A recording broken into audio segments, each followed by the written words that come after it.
It's a great pleasure for me to be part of this timely, fascinating, and I think hugely important event.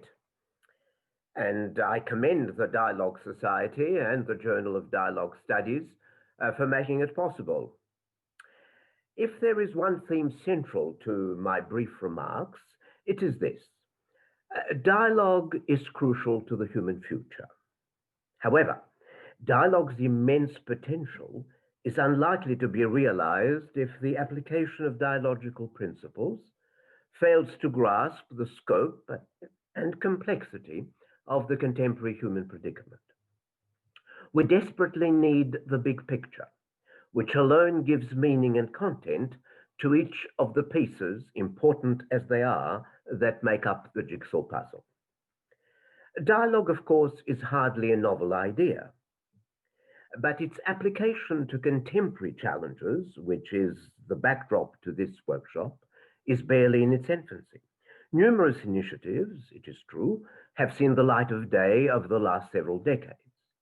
Since UNESCO was established in 1945, especially in the post-Cold War period, we have seen dozens of national and international centers and projects of widely varying size and scope dedicated to the task of making dialogue a focal point of research, education, and advocacy.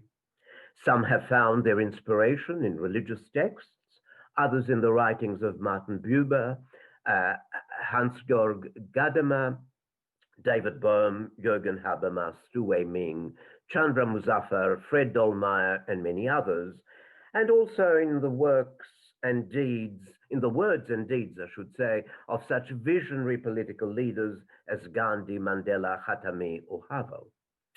In November 98, the UN General Assembly proclaimed the year 2001 as the Year of Dialogue Among Civilizations and adopted the Global Agenda for Dialogue Among Civilizations. In 2005, the Spanish and Turkish governments pioneered the idea of an alliance of civilizations, which the UN subsequently institutionalized with the establishment of the UN Alliance of Civilizations. Its mandate to counteract extremism and facilitate dialogue, primarily through targeted interventions in four sectors: media, youth, education, and migration. Governments, multilateral institutions, universities, religious, cultural, and sporting organizations, business associations, and many others have initiated national and international conferences, forums, workshops, films, festivals, art exhibitions, publications, audiovisual materials, and awards of various kinds. Yet, the results, it must be said, from this flurry of activity to date appear relatively meager. Several constraining factors are at work, but two call for close attention. Much that has been attempted over the last 20 or more years can be fairly described as short-term and often self-interested improvisation. Importantly, many initiatives have been designed with little understanding of the remarkable transformation in human affairs now underway. And this is what I wish to dwell on for a few moments. The rapid succession of upheavals of the last 100 years has radically altered life as we knew it. Two world wars, the Great Depression, the Holocaust, the advent of nuclear weapons, the Cold War, and more recently, climate change, itself emblematic of a more pervasive ecological crisis, a series of financial crises and pandemics, violent fundamentalisms, and more, have left a trail of profound social and psychological trauma, and with it, much uncertainty about the future. One thing, however, is clear. The world ushered in by Europe's reawakening that came with the Renaissance, the voyages of exploration, expansion of trade, and emergence of centralized monarchies is coming to an end. The foundational principles that came to be known as the modern epoch were state sovereignty, nationalism, more benignly expressed as national self-determination, empire building premised on Western dominance of the non-Western world, the ever-widening technological application of the natural sciences, and capital accumulation. By the middle of the 20th century, however, the modern epoch's intellectual and institutional foundations would be subjected to the powerful pressures exerted on the one hand by movements of resistance, and on the other by the rising scale, speed, and intensity of cross-border flows. Flows of goods and services, technology, money, arms, carbon emissions, pathogens, people, images, and information. The cumulative impact of these flows has given rise to a number of limits, notably limits to sovereignty, limits to empire, limits to national identity as the legitimizing norm of governance, limits to economic growth, and even limits to science and technology. The coherence and viability of the modern project has, as a result, steadily eroded. The West, which had come to believe in the universality of its culture and to measure progress in the light of its own achievements, has, within the space of a few decades, seen its global ascendancy visibly decline. At the same time, the major Eastern civilizations that comprise the Orient, notably the Cynic, Indian, and Islamic cultural spheres, have made a dramatic reappearance on the world stage. The different civilizational responses to the COVID-19 pandemic are themselves reflective of the steady shift of initiative and self-confidence from West to East. The economically successful countries of East Asia, and this is interesting, not just China, but of course China, and as well South Korea, Singapore, Taiwan, Japan, Vietnam, and Malaysia have, despite hiccups along the way, including right now, nevertheless done remarkably better than their counterparts in Europe and North America. The Trump administration's incompetent handling of the pandemic is itself symptomatic of this civilizational shift. There is more to this, of course, than traditional geopolitics or the flexing of economic muscle. Post-Cold War, the United States proclaimed the complete victory of liberalism and the concomitant demise of authoritarianism and war. Plausible though it seemed, the thesis was deeply flawed. Too many remained unconvinced. Too many conflicts and divisions persisted. Too many identities were intent on finding their voice. And so within a few years, the promised new order became a distant memory.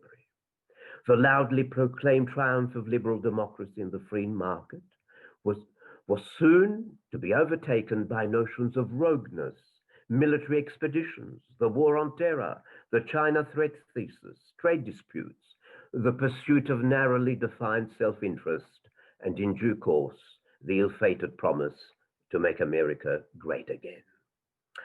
To these cultural and ideological tensions must be added the powerful currents unleashed by globalization. Here, I have in mind the periodic retooling and reorganization of production, extensive reshaping of transportation and communication systems, and profound changes to rural and urban life.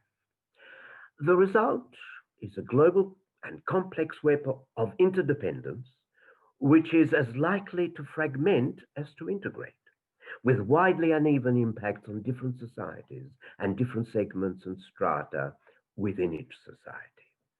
A related development is the rapid movement of people, ideas, images, and information, often with highly disruptive effects. The globalizing world has seen the ever-expanding intrusion of images and messages that populate cyberspace, unprecedented global refugee flows, mushrooming diasporas, and new forms of religious and ethnic polarization, all of which, if untended, can have severe blowback effects. A third and closely related trend points to the diminishing capacity of most societies to draw together their citizens as one, to endow them with a single overarching identity, or enable them to speak a common language. Recent events in China concerning the future of its minorities, as well as the status of Hong Kong, the periodic upsurge of racial tensions in the United States, and the toxic relationship between Hindu nationalists and India's Muslim and other minorities are cases in point. We can think of many examples nearer home, no doubt. At its extremes, polarization calls into question the viability of existing legal norms and political institutions. The very capacity of the state to govern is called into question.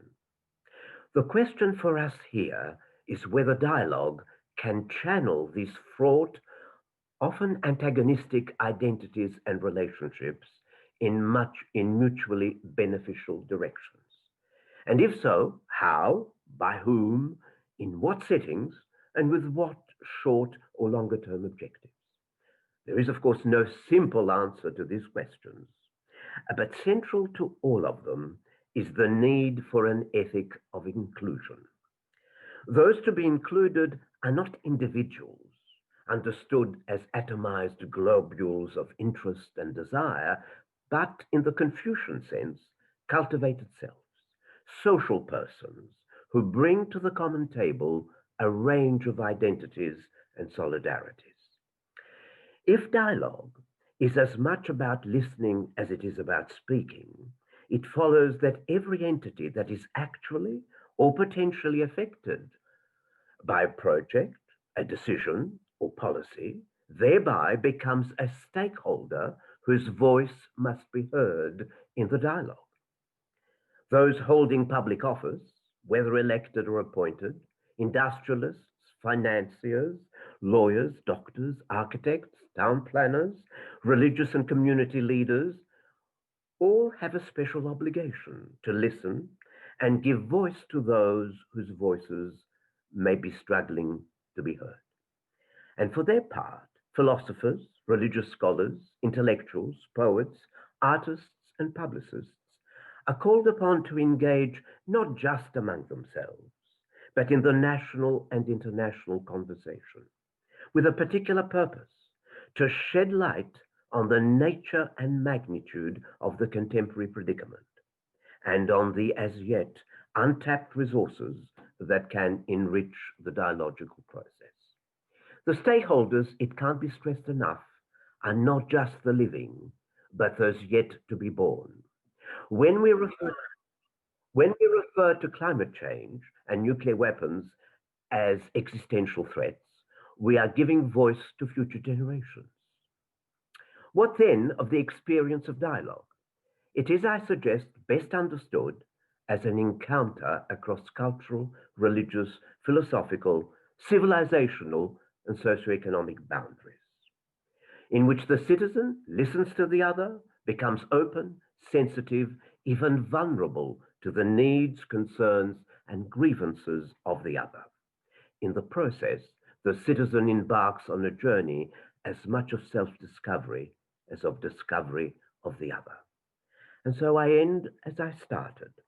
As the challenges posed by the current transitional period reach a climatic stage in coming decades, dialogically informed civic engagement will crucially bear on the outcome.